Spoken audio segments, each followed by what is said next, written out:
Back to my channel. তোমরা সবাই কেমন আছো? আশা করি তোমরা সবাই ভালো আছো, আমিও খুব ভালো আছি। তোমাদের সবাইকে জানাই মেরি ক্রিসমাস। তো তোমরাও খুব ভালো করে কাটিও আজকের দিনটা, 25শে ডিসেম্বরটা। আমিও খুব ভালো করে কাটাচ্ছি। আজকে ছোটোখাটো একটা আমাদের সেলিব্রেশন হচ্ছে। তো চলো এখন যাচ্ছি কেক কিনতে। কেক কিনবো, তারপরে আছে চিকেন কিনবো। আজকে মেনুটাও একটু অন্যরকম হতে চলেছে। তো কি মেনু হতে চলেছে সেটা তোমাদের সঙ্গে আমি শেয়ার করব। তো সারাদিনের ব্লগ তোমরা দেখতে থাকো, আশা করি তোমাদের ভালো লাগবে। তো চলো যাওয়া যাক। এখন আমরা কেকের দোকানে চলে এসেছি। এই দোকানটা হচ্ছে আমাদের বাড়ি থেকে 2-3 মিনিটের রাস্তা। আর মানু বায়না করছিল যে ও স্কুটিতে আসবে, তাই বনু ওকে নিয়ে স্কুটিতে এসছে। আমি আর তোতন হেঁটে হেঁটেই এলাম, কারণ জাস্ট 2-3 মিনিটের রাস্তা। আর দেখো এসি ঢুকে গেছি, আর এসি ওর বায়না শুরু হয়ে গেছে, এই খাবো ওই খাবো। যাই হোক, ও 3-4টে ডেরি মিল্ক খেয়ে নিয়েছে জানো তো। আর ওর পাপার কাছে ওর বায়নাটা বেশি। আর আমাদেরও কেক কেনা হয়ে গেছে। আমরা এখন কেকটা নিয়ে বেরিয়ে পড়লাম। বাড়িতে গিয়ে তোমাদেরকে ভালো করে কেকটা দেখাবো। আর দেখো তোতনের হাত থেকে আমি একটা ক্যাডবেরি নিয়ে নিচ্ছি, কারণ ভিতরে আমিই খাইনি, ওর মিমি আর ও দুজনে খেয়ে নিয়েছে। মানে ওর মিমি খেয়েছে 2টো আর ও খেয়েছে 2টো, 4টে ভিতরে খাওয়া হয়ে গেছে।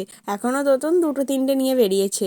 তো যাই হোক, আমি একটা খাচ্ছিলাম, ওইখানেও পুপুসোনা আমার উপর ঝাঁপিয়ে পড়েছে, ওকে আগে দিতে হবে। এবারটা ওকে আগে না দিয়ে আমি আগে খেয়ে নিয়েছিলাম। তো তারপরেও আমার হাত থেকে কেড়ে কুড়ে ও একটা খেয়ে নিল। তো যাই হোক, পুপুকে বাড়ির সামনে নামিয়ে দিয়ে এবার আমরা চিকেন শপে যাব। আর চিকেন কিনতে ওকে আর নিয়ে যাব না, তাই ওকে বাড়ির সামনে নামিয়ে রেখে আমরা চলে যাব। তো চলো যাই। এখন আমরা যাচ্ছি চিকেনের দোকানে, চিকেন শপে যাচ্ছি চিকেন কিনতে। তো চলো গাইস যাই, গিয়ে ওখানে আবার তোমাদের সাথে কথা বলছি। আজকের দিনে চিকেন শপে যে এতটা লাইন ভাবা যায় না। আমি খুব একটা আসি না চিকেনের দোকানে, বাট আজকে বনু আমি তোতন একসঙ্গেই এসছি। অ্যাকচুয়ালি কেক কিনতে গিয়েছিলাম তো, তাই ওখান থেকে একেবারে চলে এসছি। তোতন গেছে চিকেনের দোকানে, আর আমি একটু সাইডে দাঁড়িয়ে আছি। বনুও আছে আমার সঙ্গে, এই যে। আর তোতন ওই যে ওইদিকে আছে।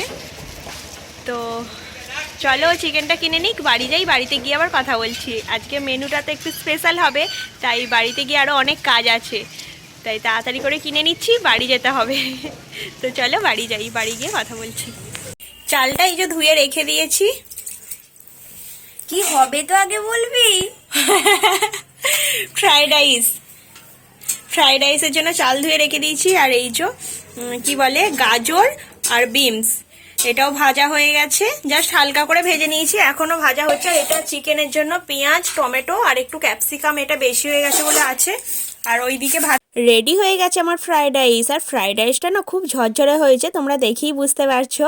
আর এই ঝরঝরে ফ্রাইড রাইস করার জন্য আমার না একটা পদ্ধতি আছে, তো এই পদ্ধতিটা আমি তোমাদের সঙ্গে পরে শেয়ার করব। আর জানো তো, আমি না জমির টাটকা ফুলকপি, মটরশুঁটি কড়াই, ইভেন ক্যাপসিকাম, মানে এগুলো সব জমিরই।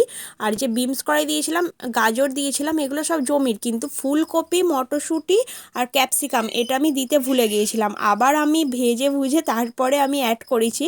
প্লাস তোমাদেরকে কাজু কিশমিশটাও দেখাতে আমার মনে ছিল না, সেটাও আমি এর সঙ্গে দিয়েছি। আজকে তো আমি তোমাদের সঙ্গে রেসিপিটা শেয়ার করিনি, বাট এই রেসিপিটা আমি তোমাদের সঙ্গে অন্য একটা ব্লগে শেয়ার করব। আর জানো তো, এটা খেতে কিন্তু যথেষ্ট ভালো হয়েছে, আর খুব টেস্টিও হয়েছে। আর আমার সব থেকে বড় জাজ হচ্ছে আমার পুপুসোনা। পুপুসোনা যখন বলে দিয়েছে খুব ভালো খেতে হয়েছে, আমার আর কাউকে জিজ্ঞাসা করার নেই, তাও সবাই বলেছে যে খুব সুন্দর খেতে হয়েছে। অ্যাকচুয়ালি এই ফ্রাইড রাইসটা আমি আর বনু দুজনে মিলে বানিয়েছি। মা জাস্ট ওই হেল্প করে দিয়েছিল, কেটে কুটে দিয়েছিল, আর মাও করেছে, টুকটাক করেছে। তো চলো খেয়ে দিয়ে আবার তোমাদের সাথে কথা বলছি। আর এই দেখো, এই যে একটা দুষ্টু মিষ্টি ছানা, খুবই কিউট লাগছিল দেখতে। ও বেচারা দুধ ছাড়া কিছুই খেতে পারে না জানো তো। বনু ওকে একটু বিস্কুট দিচ্ছে, বলছে একটু বিস্কিটটা খেতে শেখ। যাই হোক, ও খাওয়ার জন্য না একটু চেষ্টাও করছিল, যাই হোক একটু আধটু খেতে পেরেছে। আর খুবই বাচ্চা না ও, মায়ের দুধ ছাড়া কিছুই খায় না। তো চলো এবার বাড়িতে গিয়ে মেরি ক্রিসমাসের কেক কাটি।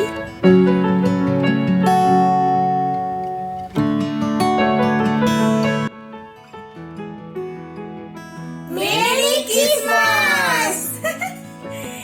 এই যে বলেছিলাম না, পুকুসোনা খেয়ে নিয়েছে, এই যে একটা পিস ও খেয়ে নিয়েছে।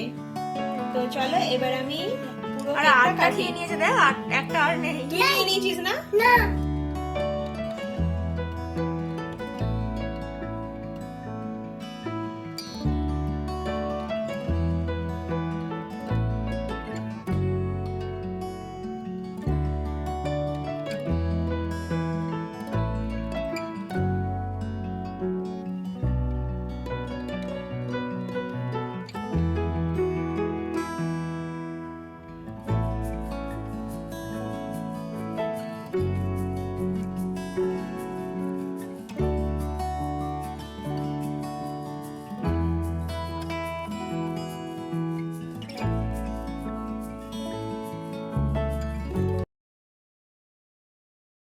আর বনুর সঙ্গে না একটু মজার বিষয় করেছিলাম, জানো তো, আমি কেক খাচ্ছি, মানে আমি না ইভেন আমরা সবাই কেক খাচ্ছি, আর বনু ক্যামেরা করছে। বনুকেই না আমি কেক দিইনি, জানো তো, ওকে জাস্ট ওর মুখের কাছে জাস্ট ক্রিমটা নিয়ে যাচ্ছি, নিয়ে আবার চলে আসছি। তো যাই হোক, ও ক্যামেরা ধরেই না মানে কি বলে, কেক থেকে একটা চেরি তুলে নিয়ে খেতে আরম্ভ করে দিয়েছে। আর পুপু তো এখানে খাচ্ছে, দেখতেই পাচ্ছ। তো যাই হোক, আমরাও খুব মজা করে আজকের দিনটা কাটালাম। তো ভিডিওটা আমি আর বাড়াচ্ছি না, ভিডিওটা এই পর্যন্তই। ভিডিওটা তোমাদের কেমন লাগলো আমাকে কিন্তু অবশ্যই কমেন্টে জানিও, কমেন্টে জানাতে কিন্তু ভুলো না। আর যদি ভিডিওটা কিছু ভালো লেগে থাকে, একটা লাইক, শেয়ার আর সাবস্ক্রাইব করে আমার পাশে থেকো তোমরা সবাই। তো চলো, সবাই ভালো থেকো, সুস্থ থেকো, আজকের মতন টাটা।